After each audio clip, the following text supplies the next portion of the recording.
This is Hobby Beekeeping. I'm Hank Speck at Wildflower Bee Farm. In this podcast, I'll review what's happening on our farm, talk about different strategies that we can do as we enjoy and love working with our bees. This is Hobby Beekeeping. I'm Hank Speck. Let's get started. Welcome to this week's podcast. Well, I received an email from Neil, who is a listener to this podcast, and he reached out. We did a few emails, and I said, why don't we just do a call? He's a fellow beekeeper. He keeps bees in two places, as I do. He's in Ontario, but he's also in New Brunswick. So we just chatted. We talked, and I recorded it. So it's an hour long. I'll only do a half hour here and a half hour next week. We're going to talk about all kinds of things, so sit back and relax. And I learned a ton from Neil. So here's our conversation.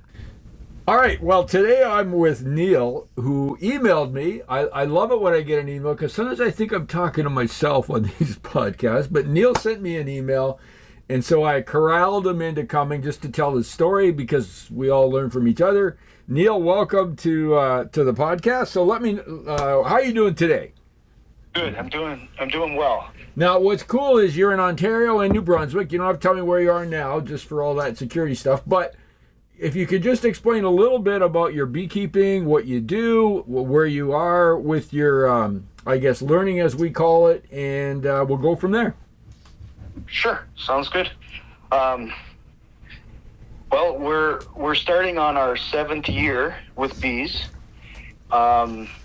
We increased a fair amount last year. I made quite a few nukes, so we got up to close to 50 hives. Colonies, I refer to them as. Now, hang on. Did you do that splitting, Neil, or how did you do that? Yeah, I did. I made a bunch of nukes. I did purchase 10 queens last year from a fellow out in New Brunswick. Were they local? Hang on, I'm going to bug you every once in a while just so I don't have to, because I'll forget. So were they local or were they shipped in from like California or something? No, he breeds himself, and it's a Mennonite fella, close to where we are out there, and he's only, I'd say, what is he? Not 30 kilometers from where I am in New Brunswick. Oh, cool. Cool. Okay. And how does he keep his bees? Is he traditional? I call livestock, or is he trying to do treatment free, or what's he at?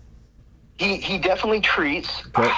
I wouldn't know how many colonies he has. To be honest, I did go. He did have a day at his place, where he invited a bunch of people out and.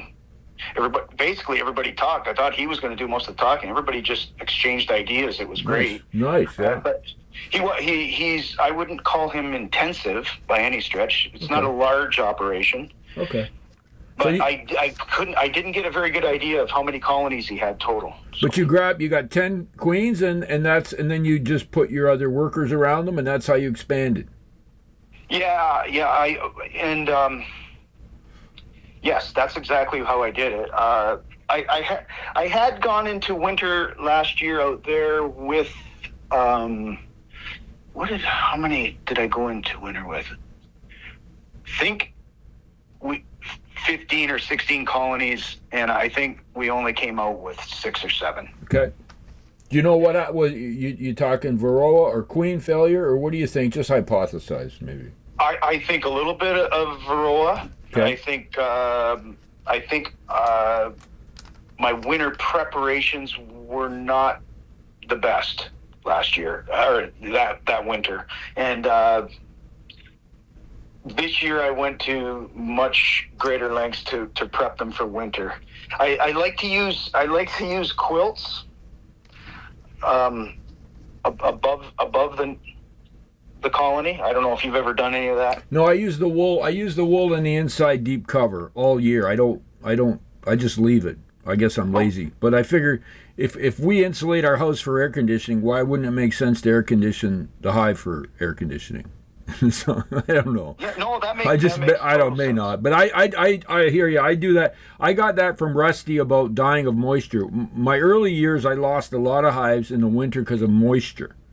So I keep a little humidity deal inside there, one of those $20 GoV thermostat things, and it tells me humidity, and it's around 50 to 60% all year. Okay, interesting. Cheap. I do the cheap. You have to stand by the hive to download it, unless your hives are in your backyard. Then it just runs through your Wi-Fi. And I just put a battery in twice a year, and it's $20 and does the same. Anyway, so keep going. So I learned that from Rusty reading that newsletter. Okay. Yes. I now I know where you're. So winter prep for you said, is the inside quilt, and what else do you do? I do keep either. Most of my hives will have 1.5 inches of insulation on top, like styrofoam. I also use the I always forget. They call it double bubble, but that tinfoily type of thing for reflectix. I've had those. Yep. I know what you mean. Yeah. I use that on quite a few of my colonies. I've built a couple of my own insulated boxes to try. I have a couple of those I'm experimenting with. Early on, right away, the first year or two, I had this idea that everything should be insulated. Yep. All colonies, and I know that European beekeepers often will use the poly hives. But I've tried it, and I'm still uncertain if that's a total necessity. And I know I recommended that one book to you, and thank you. I read that. Thank you. That's wonderful. I read that one. She insulates everything heavily every year, and are you confident enough, I got to ask you, to just do whatever you think's right and forget what anybody else tells you? Well, everybody has a different opinion, and well, let's just step back for a second. My background, I have a pretty good background in livestock. Yeah. And I grew up around beef cattle. I worked after I got out of college on for lack of a better term, concentration style hog farms. Yep. So I know a little bit about livestock, and I went into bees too cocky. I said, I know livestock. This will be a breeze, Yeah, but you see, you can't put them in a fence and keep them in, the bees. No, it was a slap in the face. Like, it humbled me in a hurry. Well, because they fly. You know what? I got to ask you, Neil. It's weird because they fly anywhere. We have no control, right? Yes, zero.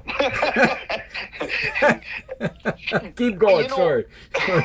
So, actually, I should talk a little bit here about where I live. I live when I'm in Ontario, in the city. We have a very small lot. Oh wow! And 40 by 100, I guess. Now, in Ontario, I keep bees at my uncle's farm and at a very good friend's farm. What kind of farm are they? Well, my uncle's was a beef farm, and he had rented it out to row crop farmers for a number of years. But my friend, who I would call an alternative farmer, and grows quite a bit of hay. Mm-hmm. And that's where I keep bees at his place. I've convinced, I got him and my uncle together, so my uncle started renting it to him, and the farm is back in hay again. Oh, good for you. You got clover and alfalfa and all that stuff too, I bet. Yeah, it's now I have a harder time keeping bees alive at that particular location because now I don't want to blame the commercial guys, but I have two different commercial beekeepers very close to me there. Mm. And despite treating, I have used oxalic acid over the last few years because I especially there, keeping them alive has been very difficult. Oh, that's tough. Yeah, and I'm back and forth on the whole treatment thing, Hank. I got to tell you, I'm still uncertain. I'm a counterculture individual by nature. Explain that, would you? What do you mean? What are you talking about? Well, from the time I hit the ground, I'm not the kind of guy that wants to be, for lack of a better word, I'm hippie-ish. I just go against the grain.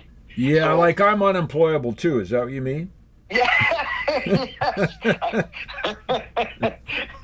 That's a great explanation for that. But there's a beekeeper from Great Britain.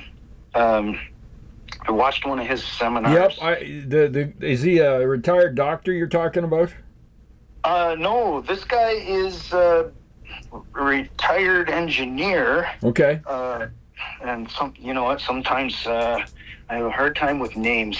And he said he has treatment free for 8 or 10 years or something, or he's been with bees since the 60s. Okay. And this talk that he did was on questioning everything. He said, question everything that people tell you about bees, including what I tell you. Yeah, exactly. That's very healthy. Yeah. Yeah. And Roger Patterson is the fellow's name. I highly recommend him. I got that down. Thank you for that. Yeah. Yeah. And he's wrote a few different books. So back to being in Welland and treating. I'm totally open, as you know. I've used all the treatments except oxalic when I started. I used until I killed a bunch of queens with the hop stuff. Oh yeah. It dripped it all over them, and I think I must have destroyed 3 or 4. It's my I should also say, Neil, you're skilled. You also have skill in trades. So as you know, I have none. So I can't build anything. So I either have to con people or pay people to build me stuff or buy stuff. But it sounds like you've adapted a lot of your beekeeping. So give me a list of what do you use? Thymol? Do you use Formic Pro? Like, what's your list of treatments out in Welland? Okay. It's predominantly oxalic acid, and this year vapor. Yep. A friend lent me the vaporizer. But I have been making the pads. Yep. The Randy Oliver. Yep. Recipe. But I did try the Hop Guard once, like you, and I only treated a couple hives with it. I think I only had a few hives then, and they looked like they were crashing. Yep. And I used it, but boy, I could tell right away the bees did not like it. I find it a harsh treatment given. Yeah, I picked it up because I thought, well, they make beer out of it. How bad can it be? Exactly. Yeah, exactly. It's just hops. Oh my gosh! I opened it up. I wanted to pass out. Like, I should tell you my bias too. I was brought up on a fruit farm. Okay. So when I would spray near the end of our fruit farm tenure, I had like a spacesuit on. And it was so toxic, right? I'd have to spray every 7 days apples and all this other stuff. And when my dad was alive, we had bees and the same farm, and the bees never died. We had all the pesticides. We had the bees down by a pond, which was about 100 meters roughly from where we sprayed, where the orchards were. But we never sprayed other than early morning or late night. Right, yeah. But I think the pesticides we were using, even though they were very toxic, were not as crazy as the ones I think they have to use today or say they do. Yeah, and I don't know. Have you heard any of Michael Palmer's discussions regarding the toxicity of the sprays and whatnot? Yeah, I've listened to a lot of that stuff, and I'm never a equals B. I'm kind of like I guess a spider web idea of when there's a problem, and that's how I see our bee problem. It's not one thing alone, it's a combination, but I think some things like can push you over, or some things like a cat. If a tree falls on a hive in January in Ontario, they're dead. Right. I mean, or a bear out where you are, or I am in Nova Scotia, takes out a hive, or in my case, a raccoon. They're dead, right? But all the other stuff where we're not sure, I just think, like, if you look at some of the nutrition studies, like when I started with bees, I never thought I should check where they're going to eat or what they're going to eat. Yeah, I kind of was nonchalant about it too. I just thought, they'll find it, they'll fly it. Yeah. They know. So sorry, I'm getting off track here. Go ahead with what your thoughts were there on the. I think you said Michael Palmer was talking about pesticides. Well, I think, I'm not. My memory says that he was discussing. He's been discussing, I believe, neonics and what they've done in his area, because they weren't using them there in the part of Vermont that he's in, and he feels that over the past 5 years it's come in heavier. But somebody had said that no one has studied what happens when you get, say, Roundup and the neonics together, what kind of effect that's having. Well, there's some. I can tell you just my observation here at the farm, and you probably know because you listen. We've turned it back over to nature. But if I put a beehive within about 150 feet now of a farm where they're growing soybeans or corn, they won't make it a year. Interesting. So I've got all my bees like 1 year. And I'm kind of slow, right? So 1 year I go out there in the spring, and all the circumference hives are dead, and the ones in the middle are surviving. So I thought, okay, maybe that, because I'm still doing a lot of research. I went into the winter with 30-some hives here, but I'd say more than half were research. Like I even went in with some 2-framers, some 4-framers, some 4-on-4, some 5-on-5s. I'm trying different things in different ways. So I don't expect a lot to survive, but I don't have any within 150 feet of any farming. Okay. Yeah, now if I remember correctly, your farm is 50 acres, is that right? Yeah, there's 50 acres turned back to nature, and there's about 41 acres on which we put our bees. But I was saying last time, I think we've got too many beehives for 41 acres. I don't think I should have more than 5 to 10 hives. Okay. They hate each other. They go after each other. I see them on flowers sometimes. It's not like when I have too many. Last year I had out of 15 hives, 14 came out of the winter. That's pretty darn good. Well, you think so, but then you realize I have to split as part of the IPM thing I do. I split in the spring and I split in July. Mm-hmm. Well, what the heck am I going to do? I don't use them for honey. What am I going to do if I split the survivors in April? Just by definition, I'm going to be up to 30, 35. And then if I split again in July, I'm going to be at 40 to 50. Right. What the heck am I going to do with, it's too big. So this year I'm hoping to cut back to 5 to 10 period. But okay, having had catastrophic years of this, without using any treatment and all that other stuff, you're always paranoid. If I lose all 50, I got 15 or 5 or 10, I got to start all over. Right. See, I don't want to do that. This is so. With Tom Seeley, when he talks about there's a 23% survival rate of swarms. Yes, I believe him. I see that here on the farm. I don't shake swarms anymore. Mm-hmm. I just put out boxes.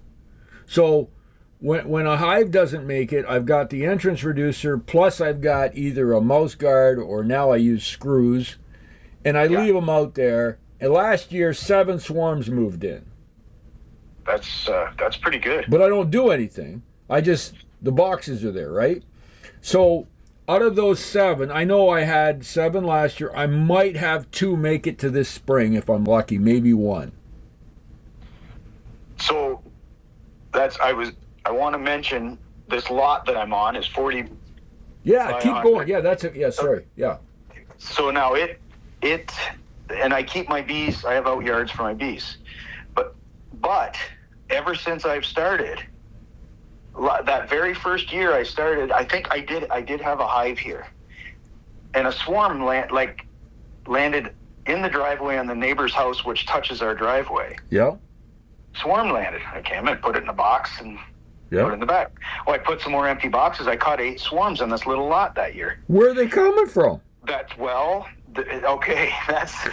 a question I ponder often. And now one idea that I have, and it's not my idea, I've heard somebody else mention this. We are about 3/4 of a mile from the Welland Canal, or it's the Seaway. It runs from St. Catharines down to Port Colborne. Yeah, I know it. Yeah. So all along there is land that is kind of wild. That's amazing. Hey, I'm butting in, but how good were the bees? Like, what happened to those hives? Well, I'd say most of my stock. Now, I have purchased a few nukes over the years, but right now most of my stock is bred from those bees. And do you still catch them in the backyard? This was my worst year. I only caught one, but it survived the winter. And it's still here. I plan on splitting it in the spring. But yeah, we catch these swarms here. Okay, now tell us what's in your. You don't put anything in the box. These are, you shake them in. They don't fly into a box you've got out there. Oh no, I've started putting boxes. In fact, I bought some cheap boxes off of a guy who's a bigger beekeeper in this area. And he was throwing them out. He was, you can have them for $5. And they're crappy old boxes. And I throw a few brood combs in there. And I just set them there because when they come, I'm out in New Brunswick. Are they carnies? Or what do you think they look? What do they look like? They've looked all different. I've never, ever had a marked queen come in. They're always unmarked queens. Okay. I would call them smaller. Are they darker? Not always. I've had lighter colored bees come in. But they're smaller. I've driven around and I go, wow. Now, where could they come from? Could they come from the canal land? Oh, yeah. Could they come from a nearby person that has bees? I don't know. I hear the swarms can go for miles. Oh, really? Oh, yeah. Okay. Like they'll sit a few.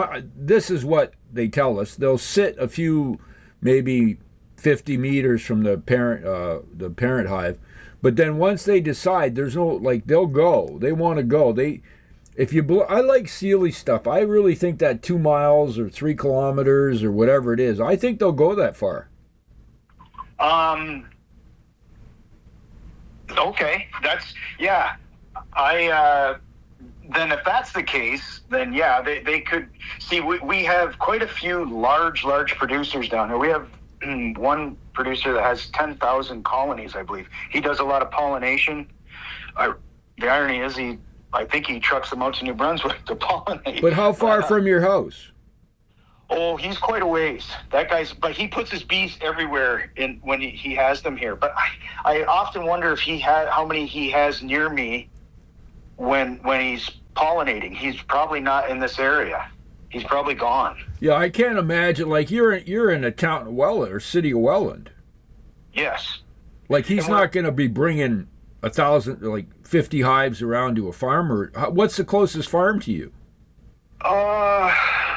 That might have bees, like orchards. I know down that way there's a lot of orchards. Oh, it would be quite a ways from here. I'm like five. Could be 10 miles. Yeah, so you're good. No, I would be. My vote, if it counts, would be for the wild ones. I always hope that's it, and I hear you mention your scruffy bees all the time. Yep. And I always call these my stinky canal bees. but I don't know. I don't know. But I like I said, I've never had a marked queen come in. Listen, I have no clue either. Because what I think's in my hives may not be in my hives. Yes, I've heard you talk about that. Well, don't you buy that? I mean, thinking about it. Listen, buddy, if we go to the bathroom and come back, they may have already been taken over by another swarm. Interesting. Well, we have no idea, and I don't do genetic. I don't do markings. Half the time, I don't look for the queen because I'm paranoid about killing them. So yeah, myself as well. I tried marking. In 2024, I tried marking a few queens, and I went, you know what? I don't like this. And so far, all of my queen breeding has been either Meldicicones, OTS, or what else? What I like to do is just let a hive crowd a little bit and make swarm cells. then I'll take swarm cells and put them in a nuke, and I find those are really good queens. I like the ones I bought from the young fellow last year, the 10 queens from him. Nice. They're darker. Yeah. And he's a very young guy, but he took the business over from his dad. He's a Mennonite fellow. Okay. And just they were nice bees. Well, I had that same experience. I have one I have a hive in Nova Scotia. One of them is near Halifax. It's near Cal Bay. It's on my son's property in a forest, a bit of a forest. And he, I got him one hive for his birthday, thinking he would want to become a beekeeper. He said, "I have no interest, but keep it here anyway and give me some honey." So I go there. It's his 3rd year treatment-free, one hive. Like I told him, the chances are slim to none any of these this is going to survive. So, quick story: I'm out there last year, and he's itching for some honey, but we have the no fire thing in the forest because of the forest fire risk. Right. So I said, well, I'm not going to use a smoker. Someone sees smoke coming out of the forest. Yeah. So I figure, well, this is a piece of cake. I'm going to open the top, and I'm just going to take out a couple of frames. I don't need any smoke. So I kind of got, dressed up. I always wear the full suit because I already had my 5 sting quota for that time of the year. And I had a big rock on the lid, and I picked the rock off, really heavy, and I just drop it, and of course it vibrates. And immediately, about 75 or so bees come out, and they're looking at me in the eye. Mm-hmm. And I think, they're just, I startle them. So I open the lid, and they attack. And I had a small little opening under my throat. Oh boy. And I think I had 6 or 7 stings. I did get 2 frames before I had to get out of there. And I thought, okay, number one, they're aggressive. By the way, last winter he had mice living in there with him. Okay. But they survived that. I think they ended up killing and mummified. I didn't have the guts to take the top box off and check because I would have been, So, long story short, and you probably have the same thing. The honey out there is so incredible, different than it is here in Ontario. Yes. And at first I thought it was funky, but then I did some research and found out it's funky good because of the kind of wildflowers they feed on. Right. Long story short, that hive is now into I think this would be its 3rd or 4th, I'll have to check. I think it's its 3rd year, no treatment, touched once in 3 years. Wow. And it came from a beekeeper up Wolfville way, who actually delivered it for me and put it in there, and his hives were heavily managed with like traditional ways as I started with Formic Pro and all that stuff. But remember, they may not be, I don't know, they may be a swarm that moved in from the forest. I have no idea what they are. I have no idea. I mean, do you really know your bees? Like, they could be anybody, right? Like, how do we know? Well, I often say each hive has a personality. Yeah. And I don't know what I don't even know what I mean by that, but I every time I go to a hive and deal with it, I'm like, man, these guys are a certain way. And then when I go back to them, a few weeks later, I go, yeah, they definitely have a certain personality. And I find I used to have the idea that I if the hive was hot, as they say, or a little bit pissy or angry or whatever you want to call it, I thought that was fine. I thought that was going to be better for survival. I still think that. Do you think that or no?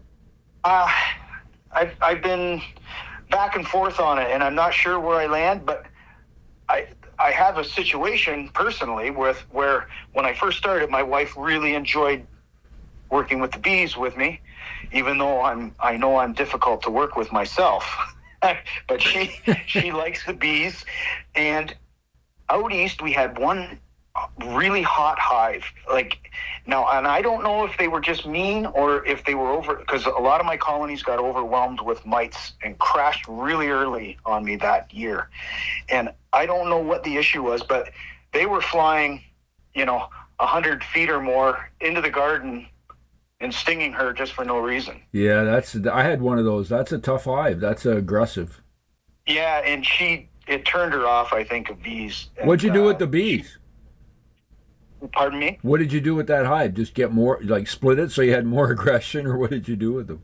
What did I do? I have a hard. I'm not one of these guys that can crush queens like they always say. I can't Dispatch do that. them, as Mel says. But I think I took her out and just made a small nuke and let them build another queen. But that hive died on me I think by October they were dead that year. I had one of those, and I always use the thing is if I'm not near the bees to work on them and they attack me, they need to go what I call the back of the bush. Oh, okay. And when I take them, the last one I had to take there was a couple of years ago. It was so aggressive. If you walk down the laneway, they would get you. You had to get into the house and close the door, or they would just. Oh boy!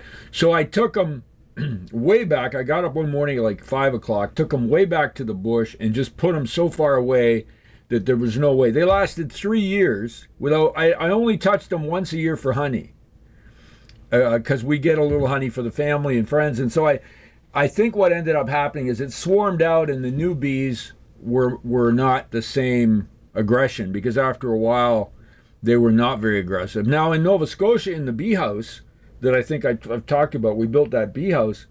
Yes. They're still alive, and when I did the split, I don't know if I've ever talked about that, they were the calmest, gentlest bees. I didn't have one bee go off a frame when I split them. Interesting.